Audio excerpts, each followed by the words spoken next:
Góðan daginn, ég heiti Berglind Gísladóttir og lektor hér menntavísindasvið og málstofustjóri í dag og kann greinilega ekki mjög vel á mute-takkann.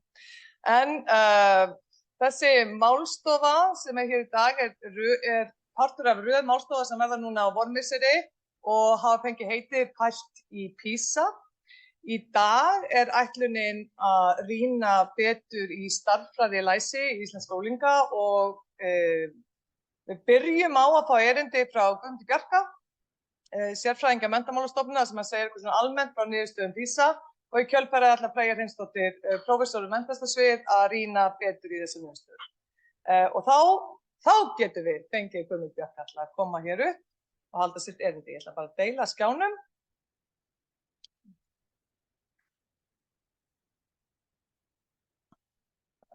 Aðeins.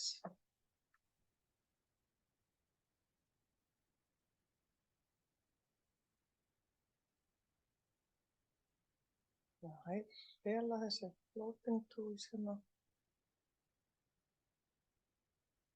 Og þetta. Gjörðu svo vel.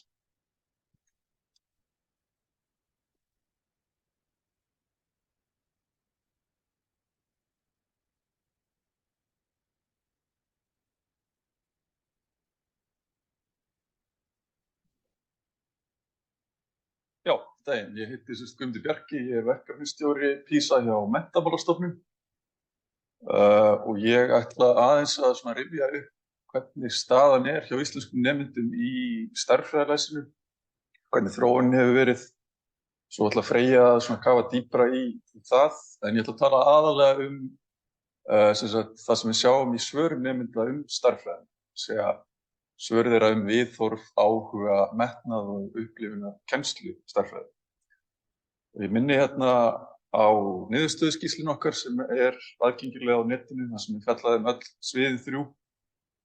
En þarna líka umfjöllun líðan og félags- og tilfinningafærni og tengsl efnahagslegs bakgrunns við frammistöðu. Og þarna kaflar með niðurstöðum hvert svið fyrir sig. Og það fræðafólk hérna á menntavísindasviði sem fjallar niðurstöðurnar og setur þær í samhengi og það Freyja sem skrifar það, skrifar stærðfræðilæsið í skýrslunni. Og þarna líka yfirlitsgrein í skýrslunni þar sem teknar saman tillögur til aðgerða, viðbrögð við þessum niðurstöðum. Það sem verið að mæla í stærðfræðilæsinu í PISA það skilgreint hér, þetta skilgreining OECD, það að nota stærðfræðilega rökhugsun, þarna líka en að nota stærðfræðilega rökhugsun til að setja fram, beita og túlka stærðfræði til að leysa raunveruleg viðfangsefni af ýmsu tagi. Það felur í sér að nota hugtök, staðreyndir, aðferðir og tól til að lýsa, skýra og spá fyrir fyrirbæri. Stærðfræðilæsi nýtist til að skilja hlutverk stærðfræðinnar í heiminum og hluti þeirra dómgreindar sem þarf til að taka upplýstar ákvarðanir sem virkur og ábyrgur þátttakandi í samfélaginu.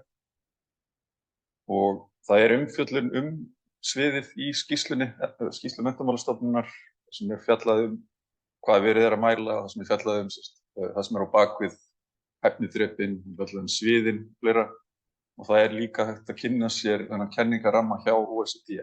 Þeir með sérstaka heimasíðu kenningaramman í kringum þetta svið. En áherslurnar í stærðfræðilæsinu eins og kannski á öllum sviðunum á að meta færni sem að nýtist nemendum. Það eru verkefni þarna sem að felast meðal annars í því að lesa töflum og gröfum, nota töflureikna til að afla sér upplýsinga og þarna eru verkefni sem tengjast grundvallaratriðum í tölfræði, í bland við kannski hefðbundnari stærðfræðiverkefni. Og það minni áhersla í PISA á óhlutbundna eða abstrakt stærðfræði og talnareikning. Hins vegar var aukin áhersla núna í PISA 2022 á það sem kallast stærðfræðileg rökhugsun. Það skilgreint sem hæfni til að nýta sér grundvallar hugtök, draga almennar ályktanir og hugsa á skipulagðum skapandi hátt til að greina og leysa fjölbreytt úrlausnarefni. Og Og það hægt að skoða sýniverkefni á sviðinu í niðurstöðuskýrslunni og það reyndar hægt að leysa þau líka á heimasíðu OECD á íslensku. Þau eru í viðauka A í skýrslu og þarna eru lýsingar á verkefnunum og lýsingar á lausnverkefnina, upplýsingar þyngd og undirsvið og fleira. Ég ætla að byrja á að fara svona örstutt í hvernig staðan í stærðfræðilessunum. Þetta hefur verið það svið sem að íslenskir nemendur hafi verið bestir í alveg síðustu 10 árin og jafnvel lengur.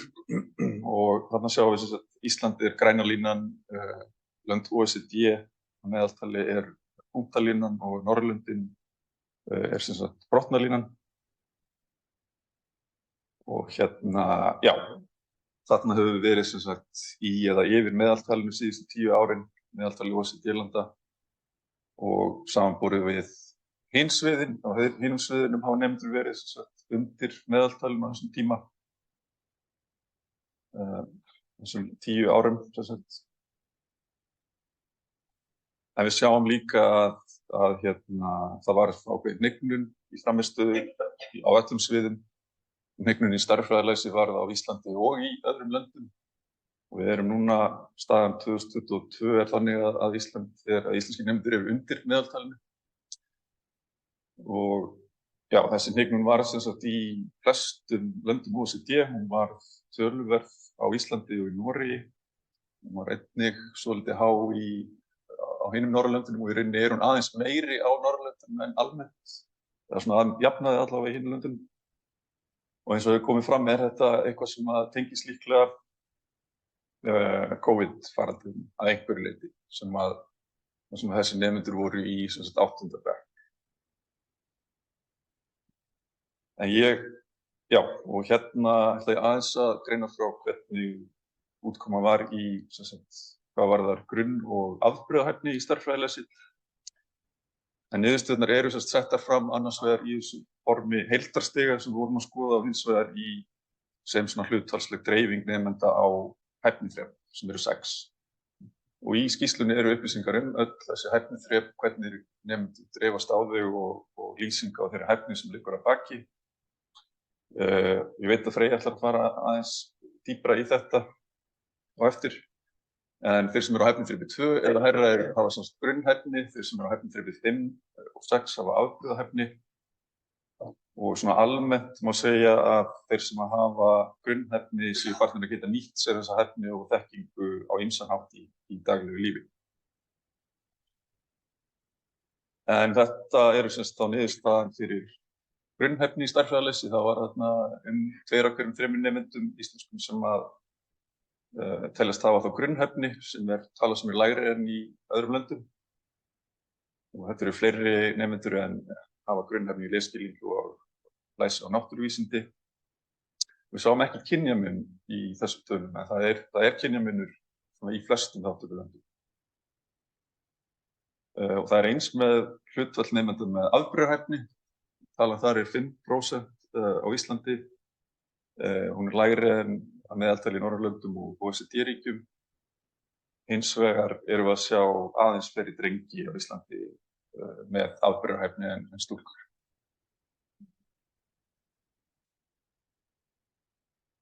Og af því að stærðfræðilæsið var áherslusvið í PISA núna, þá höfum við meiri upplýsingar frammistöðu, getum greint hana nánar. Og það er hægt að greina niður á í rauninni 2 flokka undirsviða, annars vegar efnissvið, hins vegar færnisvið. Og það er meiri munur meðal íslenskra nemenda í efnissviðum.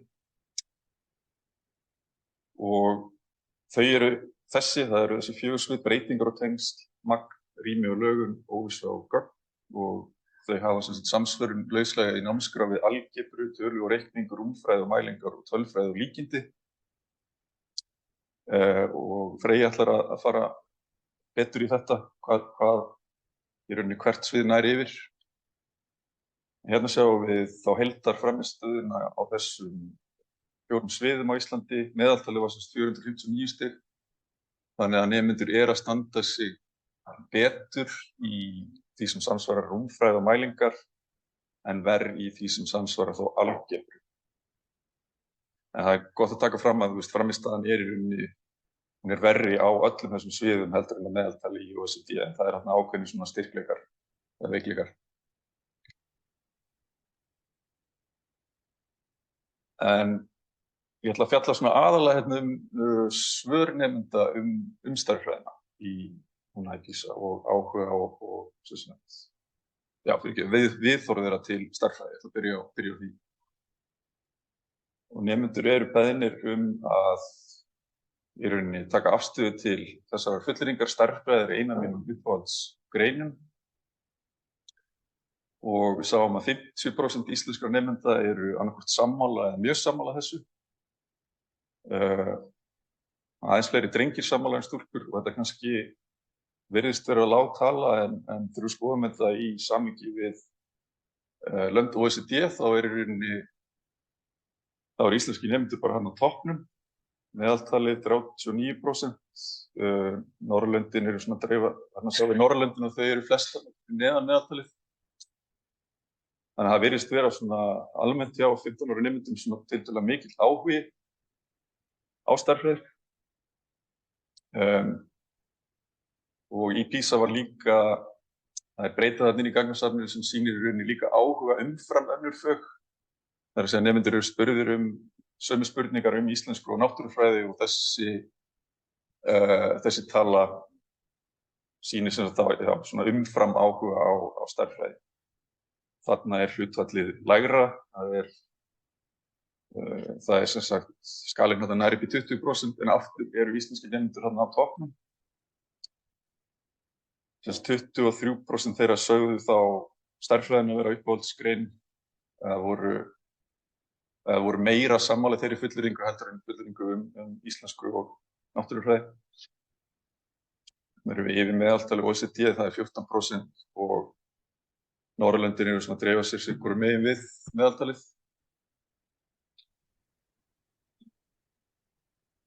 Nemendur voru líka beðnir að taka afstöðu til þessara fullyrðingar. Ég vil standa mig vel í stærðfræðitímum. Það er þarna tæplega 90% sem eru sammála eða mjög sammála því. Og örlítið fleiri stúlkur en drengir og þessi tala var almennt há í löndum OECD. Við erum hann svipað, við erum hann nálægt meðaltalinu og Norðurlöndin svona raða sér á svipaðan stað nema Finnland sem er hérna einhverjum ástæðum langt fyrir neðan. Þeir vilja ekki standa sig vel en þeir standa sig samt vel. Þetta er spes.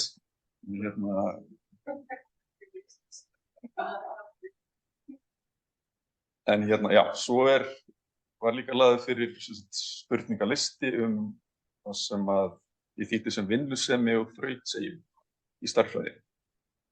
Þetta eru þá 9 spurningar og þið sjáu þær hérna, það er meðal annars ég fylgdist með þeirra stærðfræðikennarinn talaði, lagði fram verkefni mín, spurði spurninga þegar ég skildi ekki stærðfræði efnið, gaf mér tíma til að læra efnið fyrir stærðfræði tíma og svo framvegis. Og hér sjáum við sem sagt skor OECD-landa á þessum kvarða. Meðaltal OECD er hérna 0 sem þýðir að stöflarnir sem vísa upp eru fyrir ofan meðaltal og stöflarnir sem vísa niður eru fyrir neðan meðaltal. Þarna eru íslenskir nemendur líka að koma vel út. Við erum hérna í rauninni á toppnum með Kanada og Bandaríkjunum. Norðurlöndin eru aftur svona dreifast Danmörk frekar há. Þannig allavega, já, samkvæmt svörum nemenda eru þau að svona leggja sig fram í tímum og koma vel út þar með önnur lönd. Það var líka svona reynt að meta gróskuhugafar nemenda gagnvart stærðfræði. Og gróskuhugafar er sem sagt að trúa því að þú getur bætt þig, þú getur þroskað ákveðna hæfileika, þú leggur á því vinnu. Það er andstæða við festuhugafar sem er þá að trúa því að ákveðin hæfileiki sé svona varanlegur eiginleiki sem fólk þá annaðhvort hefur eða hefur ekki. Og þetta er fullyrðingin, sumir eru bara ekki góðir í stærðfræði saman hvað leggja hart að sér við námið. Og sáum að það var meira en helmingur nemenda sammála eða mjög sammála þessari fullyrðingu á Íslandi. Það náttúrulega svolítið há tala en svona kannski ekkit sérstaklega há miðað við önnur lönd. Þarna erum við fyrir neðan meðaltalið og þarna Svíþjóð og Danmörk með lægstu löndum. En eins og sjá, já, þá þetta nokkuð algeng afstaða í mörgum löndum. Það að segja að svona stærðfræði sé einhver eiginleiki sem þá annaðhvort til staðar eða ekki.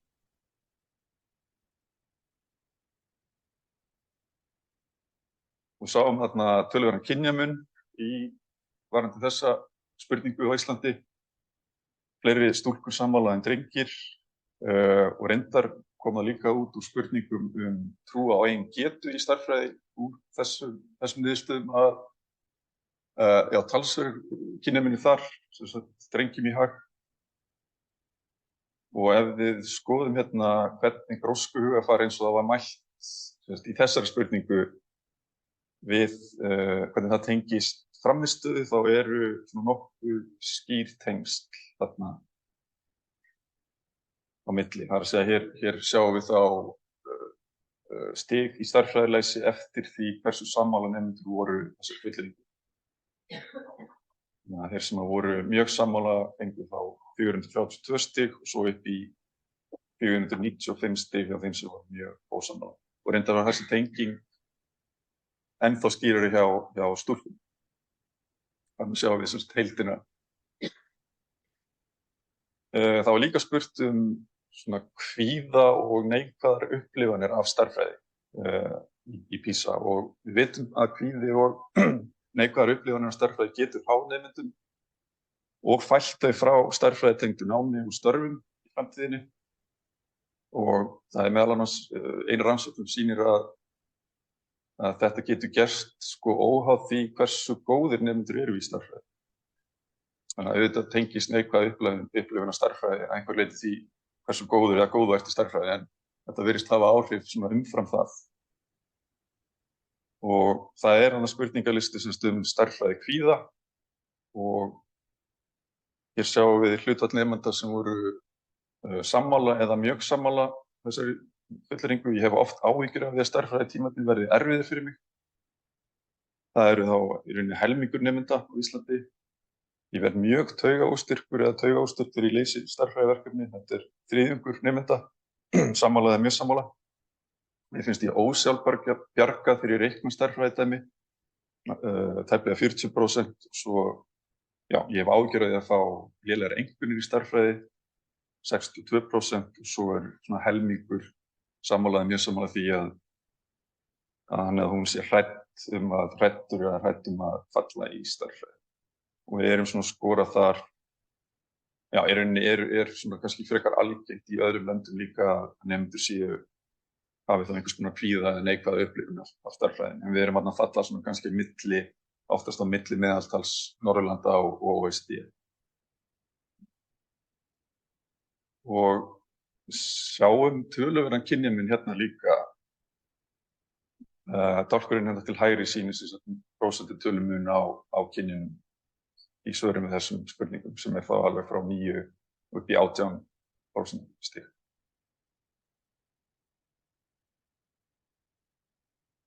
Við tökum þá þetta saman, þessa niðurstöður viðhorf til stærðfræði. Íslenskir nemendur vilja leggja sig fram í stærðfræði, þeir eru áhugasamir meðal jafnaldra í öðrum löndum. Það svona festu hugafar virðist vera nokkuð algengt bæði hjá íslenskum nemendum og svona alþjóðlega.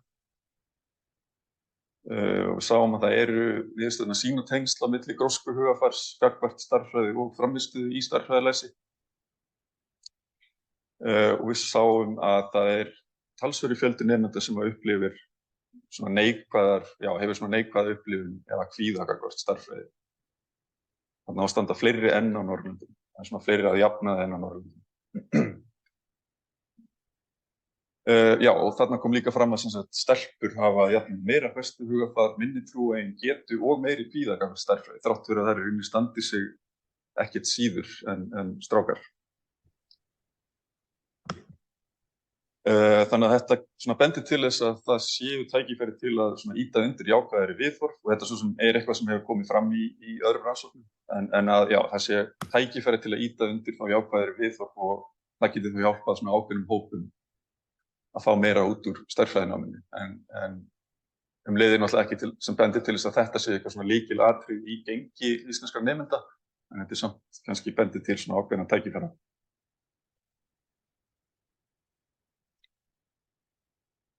Þá ætla ég að fjalla aðeins stærðfræði kennsluna samkvæmt svörum nemenda. Nemendur eru spurðir stuðninginn sem eru upplifað frá kennurum og íslenski nemendur eru að upplifa svona frekar góðan stuðning frá kennurum í stærðfræði.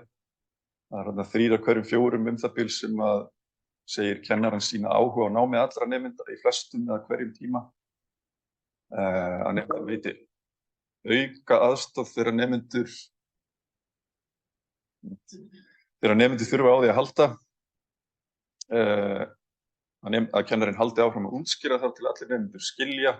Svo eru svona aðeins fleiri sem að segja að kennarinn aðstoði nemendur námið. Og hér sjáum við þá skor OECD-landa á þessum kvarða. Aftur eru stökklar sem vísa upp eru fyrir ofan meðaltal OECD og þeir sem vísa niður eru fyrir neðan meðaltal OECD. Og íslenski nemendur eru þarna fyrir ofan meðaltal, nálægt Svíum. Danmörk og Finnland eru þarna bara í meðaltalinu og Noregur fyrir neðan meðaltalið. Svo hérna 2 spurningar aðstæður í stærðfræðitímum. Og þetta kannski það er spurt stærðfræðikennsluna en það er ekkert ólíklegt að eigi líka við bara kennslu almennt. Og nemendur eru beðnir að svara því hversu oft þetta gerist í tímum. Að nemendur missi athyglina í rauninni við að nota þá síma eða tölvur. Og það er nánast 3/4 nemenda á Íslandi sem segja þetta gerast í flestum eða öllum tímum sem eru auðvitað mjög hátala. Hún er víða há, þetta er svona víða vandamál greinilega. Við erum rétt meðaltal í OECD.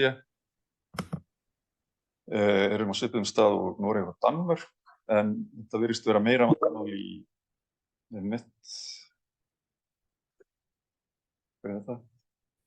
meira vandamál í Svíþjóð og Finnlandi. Það er aðeins fleiri nemendur sem svara svona. Já, og hin spurningin síma og tölvunotkun er hvort að nemendur verði fyrir truflun frá öðrum nemendum og það voru þarna tæplega 30% nemenda, íslenskra nemenda sem að segja að þetta gerist í flestum en öllum tímum og við erum svona aðeins, íslenski nemendur eru að svara svona, eða það er aðeins algengara greinilega að nemendur á Íslandi upplifi þetta en svona meðaltali í löndum OECD og við erum þarna fyrir ofan flest Norðurlöndin í þessari spurningu. Og þarna sjáum við tengslin við frammistöðu í stærðfræðilesum eftir því hvað nemendur svöruðu og þarna hefur bara víxlast, hefur þetta tvennt hérna víxlast hjá mér, þannig að þetta á að vera í sumum tímum hér og í flestum tímum hér. Þannig að þið sjáum að það eru tengsl þarna milli þess að upplifa þetta að þessi almenn truflun í bekknum og frammistöðu í stærðfræðilesum.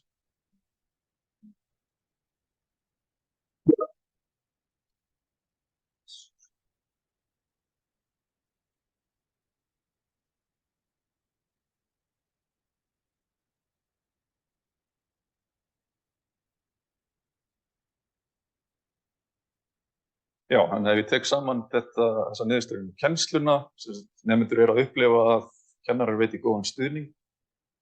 Útkoma þar er góð með önnur lönd. Sáum að það var 3/4 sem eru að upplifa að nemendur missi athygli í tímum út af síma eða tölvunotkun og þetta voru tæplega 30% nemenda sem að segja í rauninni að nemendur truflist vegna tölvu og símanotkunar annarra nemenda. Og þetta sýndi þá tengsl við frammistöðu í stærðfræðileysi.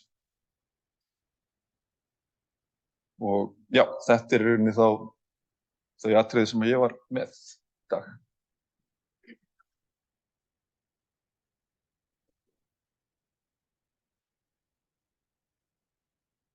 Takk fyrir Guðmundur. Þá næst Fríða Hreinsdóttir, prófessor við menntasvið, en ég var að reyna bara já, bara hreinlega loka sig. Það er það ekki bara... Já, þú varst ekki að slökkva á... Nei, ég bara slökkti á... Nei. Slökkti bara á þessu tím sem að ykkur á sem ég veit ekki hver á. Þannig að það var... Gjörðu svo vel. Já, það er ég. Já, ég ætlaði svona að fjalla eins svona stærðfræðilæsi hvað er verið að prófa hana. Það byrja á því hvernig losnaði ég við þetta. Það er gott að það svona. Já, gott að það var svona hlaupara. Já. Svona. Gott. Já, en þetta fór. Já, svona er þetta sem sagt. Auðvitað Guðmundur búin að sýna alls konar tölur og sem sagt meðaltala OECD hefur lækkað 15 stig núna milli fyrirlagna en Ísland hefur lækkað 36 stig og ég held ég fari rétt með að það hafi ekkert annað land lækkað svona rosalega mikið. Þarna í töflunni hennar til hliðar þá sjáum við hvernig þetta þróunin hefur verið og við vorum sem sagt alveg bara að við byrjum 15 stigum yfir OECD meðaltalinu og síðan höfum við svona hoppað niður og svo 2012, 15 og 18 þá erum við svona í meðaltalinu, fórum aðeins yfir þannig að 2018 og OECD meðaltali hefur síðan samt sko aðeins frá árinu 2000 lækkað aðeins þannig að það var eitthvað 495 en sem sagt þetta er svolítið sérstök staða og við erum hérna neðst af Norðurlöndunum. Svo ef við skoðum samanburðum við önnur OECD-lönd, þá erum við í sæti 30, sem er svolítið hérna, sem sagt við erum hér og þarna eru Norðurlöndin. Að vísu er náttúrulega alveg fullt af löndum hérna sem eru svona svipuð róli. Þetta eru samt kannski ekki mjög góða fréttir. Og þetta er í skýrslunni, ef þið viljið skoða þetta betur. Þetta og náttúrufræðilæsi lítur enn verður út, það er kannski smá huggun, en þetta er sem sagt svona. Og það sem ég ætlaði að tala hvað stærðfræðilæsi er, og Guðmundur var aðeins búin að segja þetta, þetta er eiginlega búið til, þessi kenningarammi PISA, hann var sem sagt í rauninni verið í þróun 2003 og svo 2012 þegar stærðfræði var aðalsvið og síðan núna þá var bætt inn stærðfræðilegri rökhugsun. En þetta er sem sagt kemur út frá, þetta er í rauninni hugsað sem stærðfræðileg líkanagerð eiginlega, að byrja með eitthvað raunverulegt vandamál og hvernig er það svo leyst. Og færnisviðin og efnisviðin þeir sáu þau, en þetta er semst í rauninni skilgreint þannig að það að setja fram, þá sé ég með eitthvað raunverulegt samhengi eða raunverulegt vandamál verkefni og þá þarf ég að geta lesið einhver texta þar þetta kemur upp og dregið stærðfræðin einhvern veginn út úr því. Síðan næsta skref væri að nota stærðfræði aðferði við að leysa stærðfræðilegt verkefni, eitthvað svona reikna eitthvað út og síðan að fara þá tilbaka frá einhvers konar stærðfræðilegri niðurstöðu yfir í raunveruleikann tilbaka. Þetta væri náttúrulega svona sem maður myndi leysa venjulegt svona orðadæmi. Og þetta er auðvitað ekki nákvæmlega svona, eins og þetta blasir við manni, þá fær maður á tilfinninguna, já, en hvað manni gengur illa með þetta fyrsta, getur maður þá nokkuð beitt og túlka. Já, þú segir alltaf sko. Bara eins og fyrsta. En þetta er ekki þannig, heldur eru verkefnin þannig að þau leggja áherslu á að setja fram eða leggja áherslu á að beita. Þannig að svona hrein beitingaverkefni, hrein túlkunarverkefni og svo framvegis og þetta er ekki súpernákvæmt en svona, þetta er svona megin atriði. Og þess vegna getur OECD gefið niðurstöður, gefið sem stig í hvert þessara færnisviða. Og færnisviðin segja svolítið svona hvernig hæfni maður hafi, meðan efnisviðin segja svona meira hvað. Og þetta nýja færnisvið stærðfræðileg rökhugsun, það auðvitað stærðfræðileg rökhugsun út allt í öllum stærðfræðiverkefnum.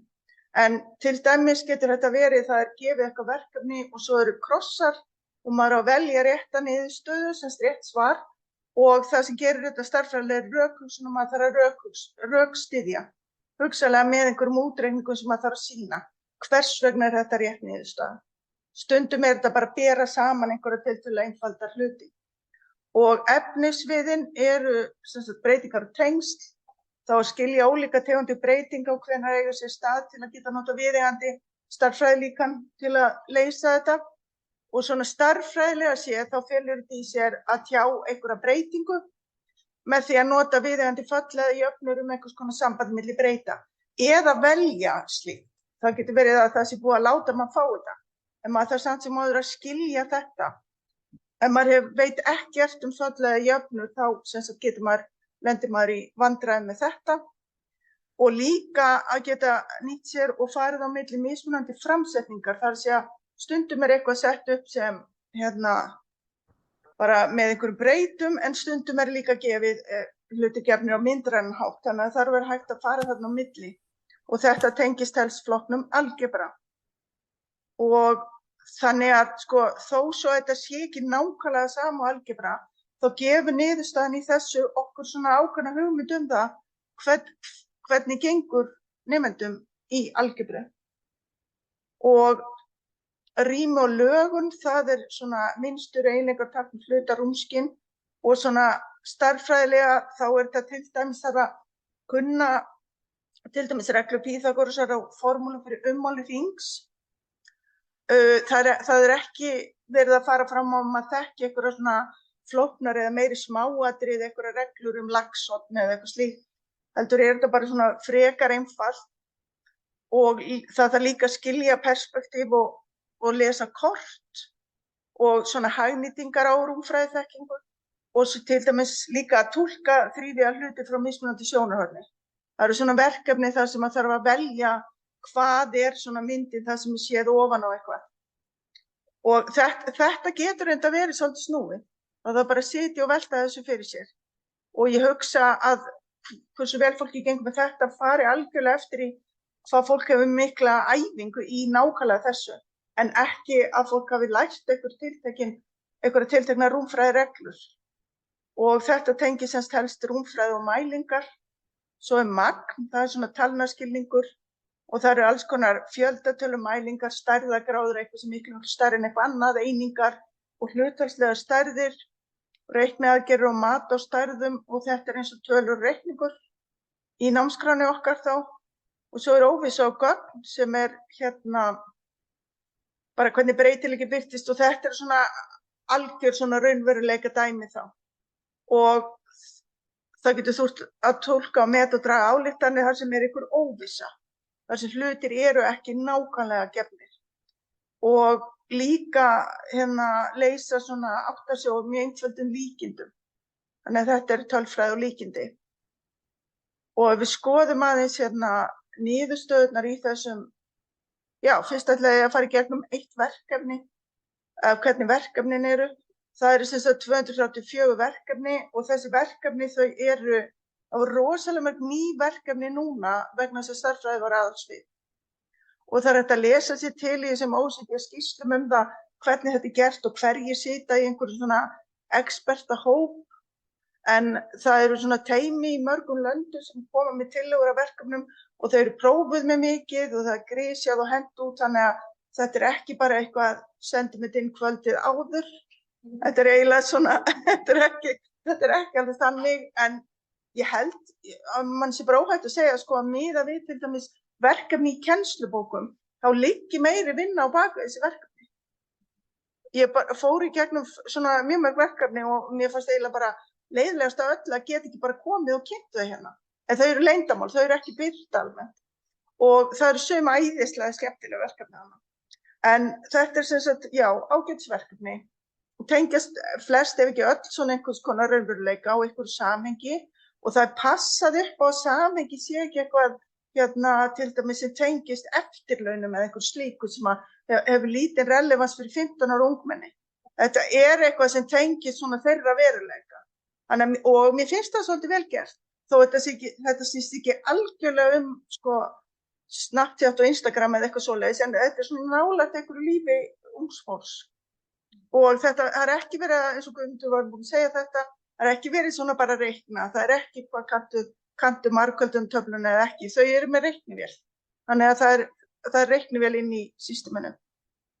Það ekki verið að prófa að beint einhver efnisatriði úr mismunandi löndum, en auðvitað hangir þetta sama við svona einhvers konar meðaltals námskrá. Þetta ekki að prófa eitthvað allt annað sem ekki í námskrá. En þetta ekki þannig að það sé verið að testa, já, þetta í sænsku námskránni, erum við að prófa því eða eitthvað svoleiðis. Og það sem að þarf að kunna, þegar ég fór gegnum verkefni meðaltal, einslaga þríhyrningar, átt að sjá því, regla Pýþagórasar, og þessi kenningarammi PISA sem hefur sem sagt verið aðeins að breytast með árunum auðvitað og verkefni þar með, sem sagt fyrir þessi 2 ár, þær Rósa og Guðrún, þær tóku þetta og báru saman kenningaramman og þáverandi aðalnámskrá. Það var sem sagt árið 2003 í gildi aðalnámskrá frá 1999, svo kom ný aðalnámskrá 2007 sem var í gildi 2012 og þá reyndar svo kom ný 2013, en það báru sem þetta saman og skoðuðu námsefni sem var þá verið að nota á þessum tímum og það var engin munur, það var ekki þannig að það var við núna kenningarammi gerði ráð fyrir einhver þekkingu sem bara ekkert verið að kenna á Íslandi eða nemendur hafa aldrei séð svona verkefni, það var mjög lítið slíkt. Og það svolítið erfiðara að bera þetta saman með núverandi námskrá því að hún svolítið óljós. Það svona, maður getur hugsað, já, kannski þetta atriði raunverulega falið í þessu, en það ekki víst að allir kennarar túlki þessa námskrá, þannig að maður fyrir að hugsa svona birtingarmynd námskrá í skólastofan, þá það ekki þetta fullyrða svona það. Hér eru þessi birtu verkefni, hérna verkefni sem að þið hafi kannski séð þetta verkefni, en þetta sem sagt mjög mörg verkefni koma svona, að kemur fyrst númer 1 og svo númer 2 og svo númer 3. Og þetta hér á að segja hvað prósent af þríhyrningum í fyrstu 4 röðunum eru bláir. Og það þarf semst þá bara að telja bláu þríhyrningana, telja alla þríhyrningana og fatta hvernig ég fæ út hvað það mörg prósent. Þetta svona, ég myndi að eiginlega segja að þetta væri rosalega létt.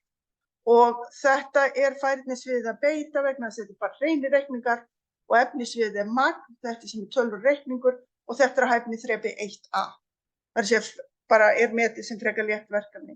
Svo heldur þetta áfram og já, ég ætla að sýna þetta strax. Hér á maður þarf maður að hugsa svolítið meira, maður þarf að bæta 50 röðunum við, maður þarf svona að ná því út úr þessu og átta sig á því hvernig lítur það út stærðfræðilega ef einhver segir bæta 50 röðunum við, maður getur náttúrulega bara að teikna hana og telja upp og nýtt og reikna aftur. Og þetta á hæfniþrepi 2 og þetta á efnisviðinu breytingar og tengsl. Þetta svolítið meira af því að þarna eitthvað svona óvissa hvernig lítur þetta út. Og þetta að setja fram vegna þess að þarf að átta mig á stærðfræðinni í þessum orðum og setja hana fram sem eitthvað sem hægt að reikna út. Og síðan síðasta sem þá í þessu sama, sömu seríu þá á að rökstyðja. Og þarna þarf maður að rökstyðja sem sagt það verði alltaf færri bláir en rauðir. Þetta verði bláir þríhyrningar alltaf minni 50% og þá þarf einhvern veginn að segja hverju röð sem bætist við, þá alltaf fleiri rauðir að bætist við. Og þeir voru færri í byrjun, þá getur ekki einhvern veginn að rökstyðja þetta. Og þetta semst á hæfniþrepi 5. Og þetta hæfniþrep 5 þá þetta sem hefur kallað afrekshæfni. Það getur rosalega erfitt, sko. En þessi stærðfræðilega rökhugsun þarna að það ekki nóg að giska bara já eða nei sem auðvitað, fólk getur að giska, heldur þarf fólk að segja af hverju það er satt. Ok, niðurstöðurnar í þessum efnisviðum og hérna getum við borið saman við 2012 vegna þess að efnisviðin voru nákvæmlega þau sömu. Og svona lítur þetta út. Okkar versta efnissvið núna breytingar og tengsl. Tölurnar í sviganum frávik frá OECD meðaltalinu. Mér finnst þetta skipta máli að því að OECD meðaltalið aðeins breytilegt. Það aðeins hærra í óvissu og gögn heldur breytingar og tengsl. Engu að síður erum við 17 stigum fyrir neðan þetta. Og þetta þetta sem að tengist algebru mest. Við vorum árið 2012, árið 2012 vorum við bara svona í meðaltalinu. Þá vorum við 6 stigum undir í þessu og okkar besta svið núna, líka að segja skásta, nú bara 6 stigum undir OECD meðaltalinu, rými og lögun, en okkar besta svið var óvissu og gögn. Og það hefur svolítið verið þannig árið 2003 var óvissu og gögn okkar allra besta svið. Og þá vorum við með 528 stig. Þessi 28 stigum yfir OECD meðaltalinu. Þannig að þetta svona eitthvað sem hefur breyst. Núna erum við 15 stigum undir. Þannig að það svona ákveðin, þetta ekki alveg jafnt sko á öll þessi efnissvið. Ef við berum svo efnissviðin saman við Norðurlöndin, þá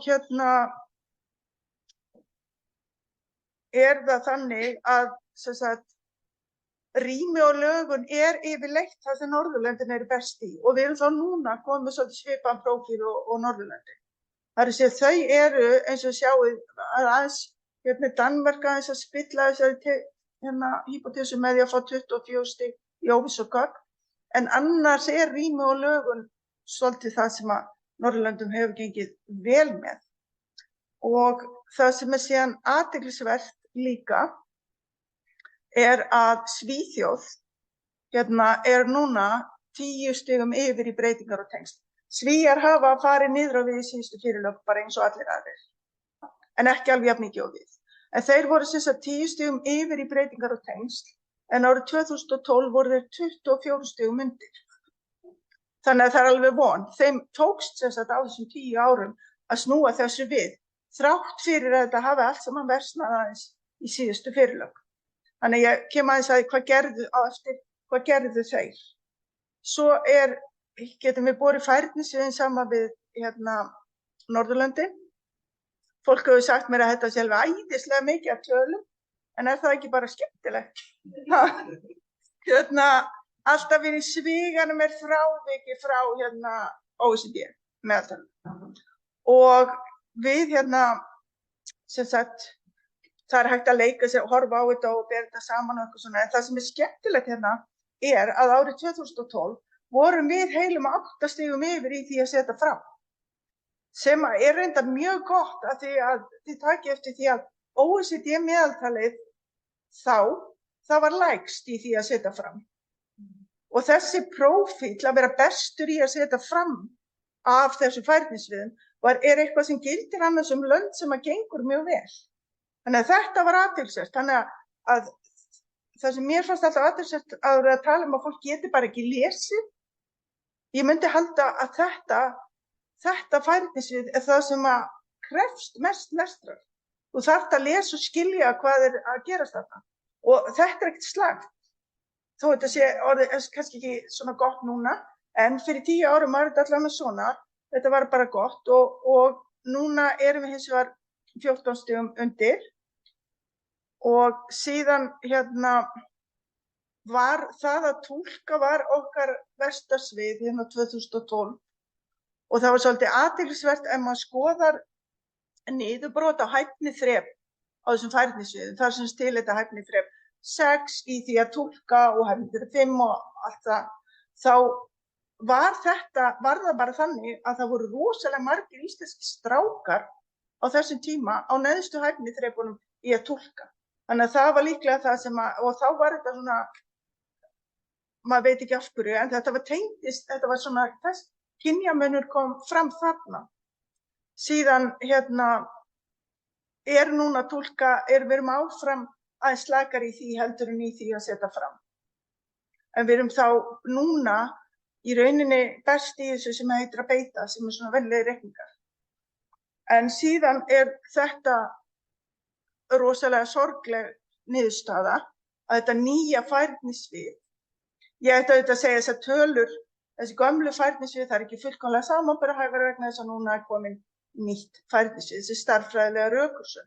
En hérna eru öll Norðurlöndin yfir OECD meðaltalið og hérna Svíþjóð, Finnland og Danmörk alveg töluvert yfir, Norðmenn bara aðeins yfir, en við erum 13 stigum undir.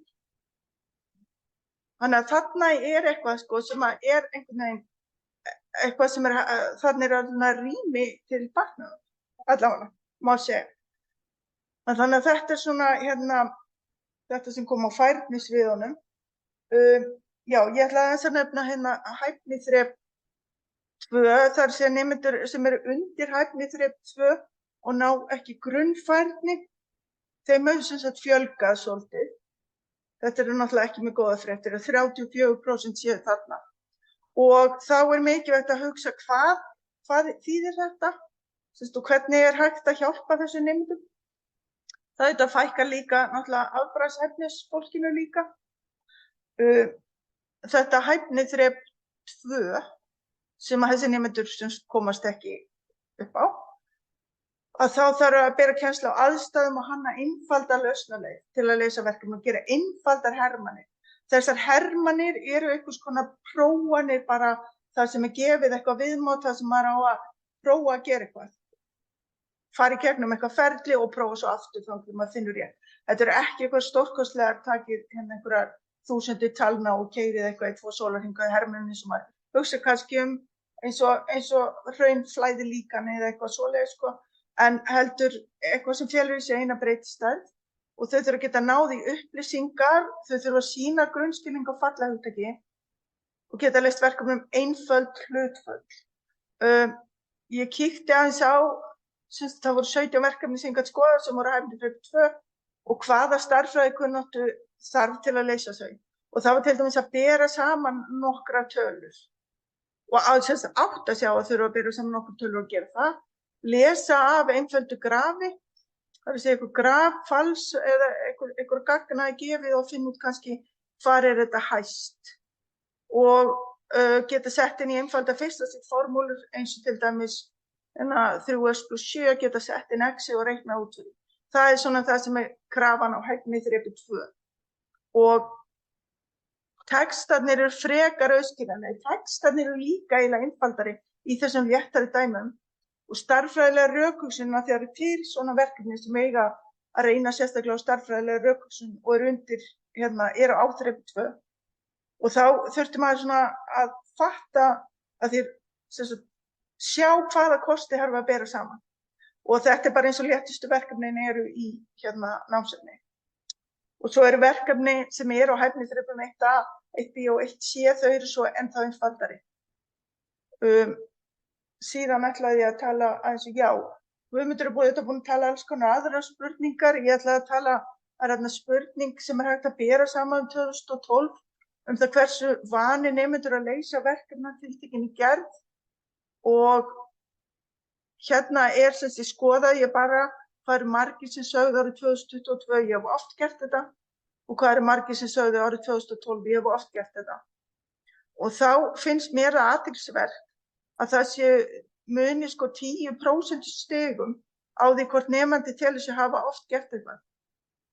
Auðvitað hefur að COVID haft einhver áhrif, en þetta er samt einhver birtingamynd einhvers að gera hlutina sjaldnar og sérstaklega þegar kemur að leysa í öfni eins og 6, 6, 5, 29, það sem 59% segist hafa gert það oft, en fyrir 10 árum voru 72% sem hafa gert þetta oft.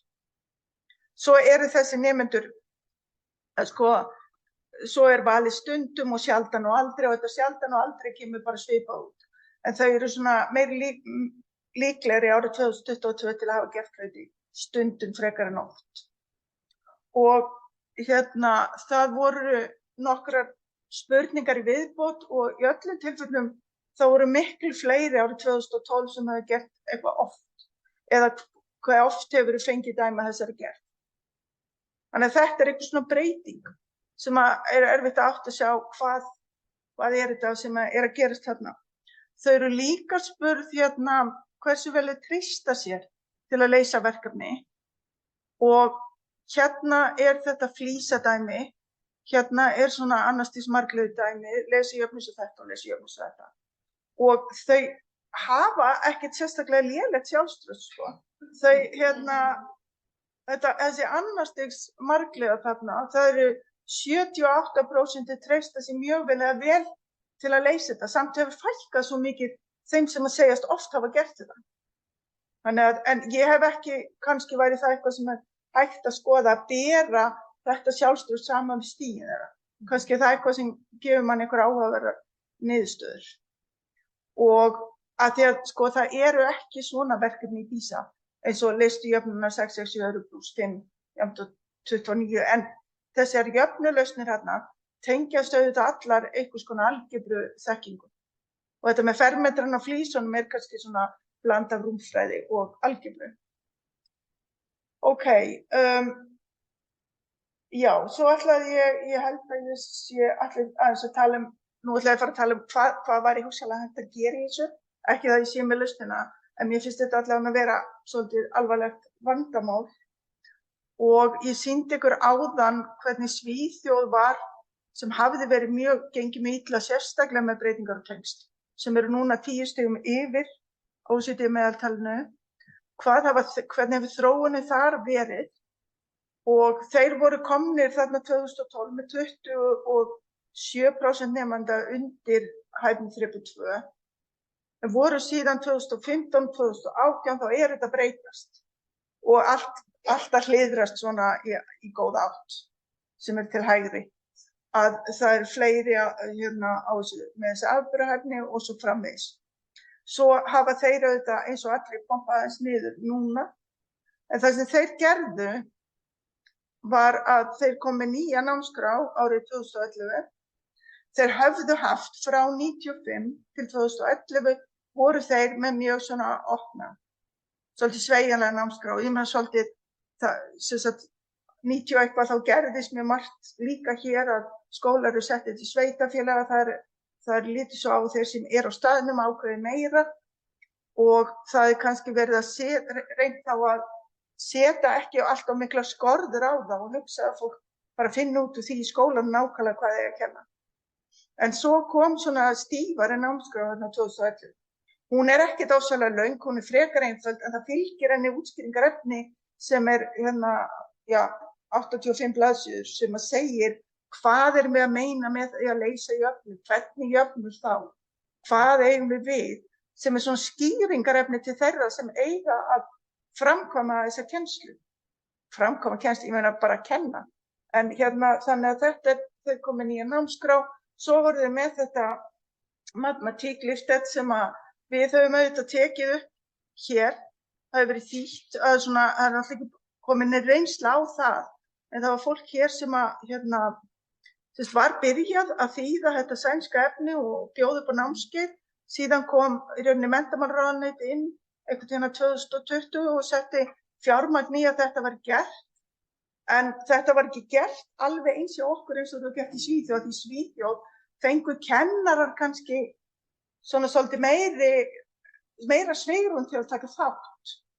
Núna þetta svolítið svona að boða upp þessi námskeið eru svaka fín en þau hafa kannski ekki tíma til þess að taka þátt. Það voru ýmsir svona fleiri styrkir þarna inni.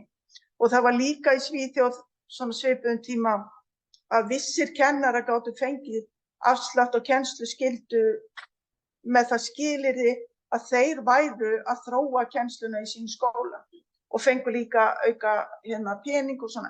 Þannig var settur svolítið svona fjármagn í að reyna að draga. Þetta gerðist ekki bara.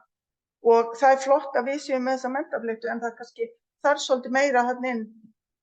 Sérstaklega varðandi það að kennarar svona upplifi ekki að starfsþróun sé eitthvað sem þeir eru bara að gera í sínum frítíma og gera helgar eða eitthvað því að það einhvern veginn þá fær maður bara suma.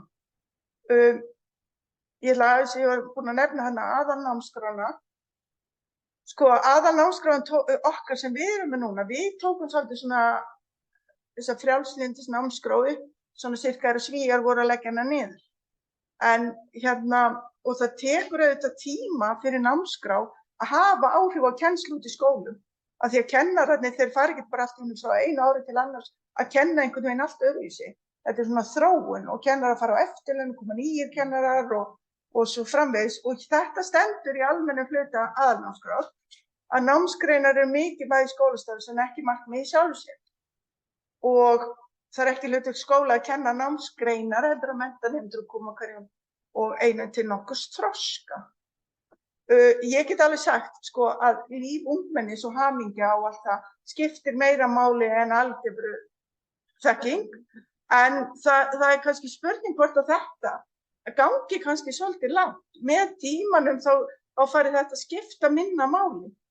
Maður veit að ég bara alhæfandi rosalega hérna. En það stendur til dæmis svona hæfniviðmið. Við lok 10. bekk getur nemandi leyst jöfnur og einfaldar ójöfnur. Leyst saman jöfnur með fleiri en einni ósviptri stærð. Og margir kennarar sem að voru auðvitað höfðu verið að kenna þegar að nýja námskráin kom. Þeir vita alveg hvað þetta þýðir. Erum ekki bara að tala jöfnur í einni breytistærð og erum ekki bara að tala fyrstastigsjöfnur. Eða erum við að tala annastigsjöfnur. Eða erum við að tala margliðujöfnur fjórðastigsmargliður eða svona.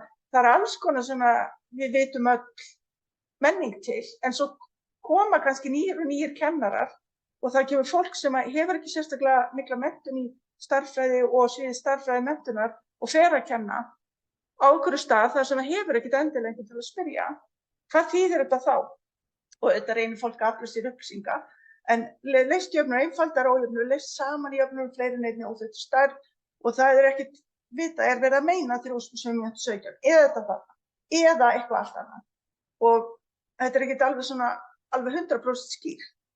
Svo núna kem ég að nokkrum svona tillögum, sem eru bara mínar. Ég legg til að námskrá verði endurskoðuð. Það er verið að endurskoða námskrá, en ekki það er svolítið verið að laga námskrána til, sem er svolítið skrítið að núna er námskráin orðin, hún kom 2011 og greinasvið 2013, hún 10 ára gömul.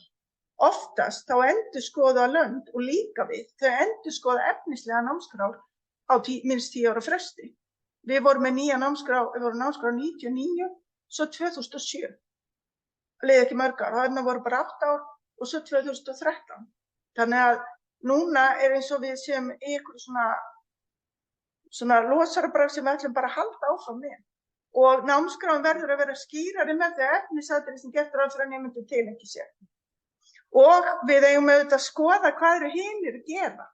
Við eigum ekki bara að hugsa, þá ekki bara að vera sjálfsbrótið út í íslensku grunnskólum hvað er að gera, af því umheimurinn er líka að breytast.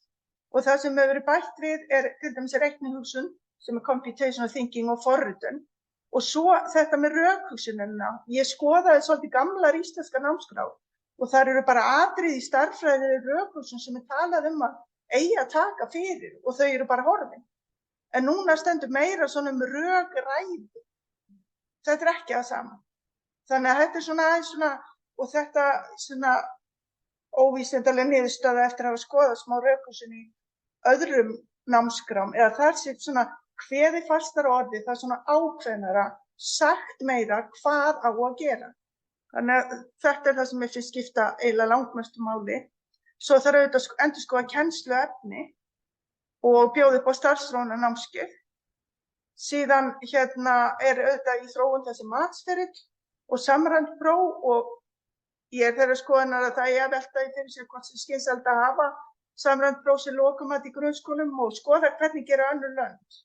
Þannig að það getur ekki verið að Ísland sé eina landi í heiminum þar sem samræmd próf eru bara afhengt illa. Það er bara rosalega skrítið. Og það hafa margir kennarar sagt að þetta er alltaf stýrandi.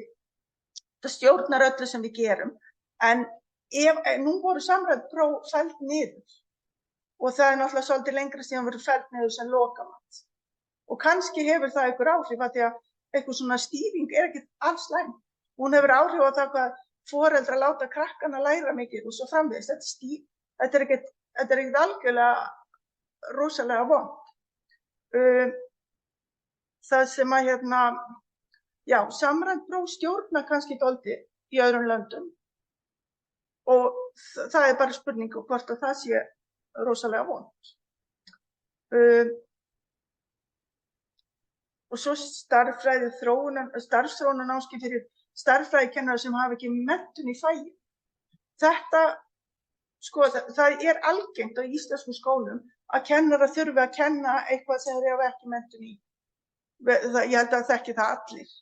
Og ég bara hugsaði þetta, ef ég ætti eftir að fara að kenna íslensku í 10 ára bekk og það stæði eitthvað svona helstu málfræði atriði í námskráni, ég færi bara yfir sko. Og það er svolítið sko þessi fullt af fólki sem ekki menntun í faginu, losar alveg námskrá. Þetta er bara ekki skynsamlegt.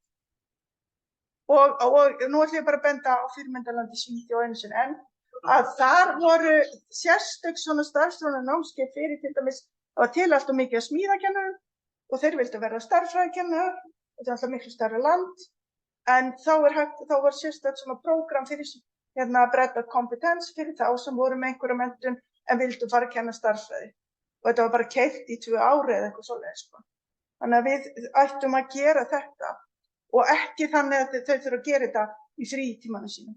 Og svo rýna gögn frekar í samstarfi við starfandi grunnskólakennarar og ég held að grunnskólakennarar hafi bara mikið að segja sem þeir geta sagt þetta.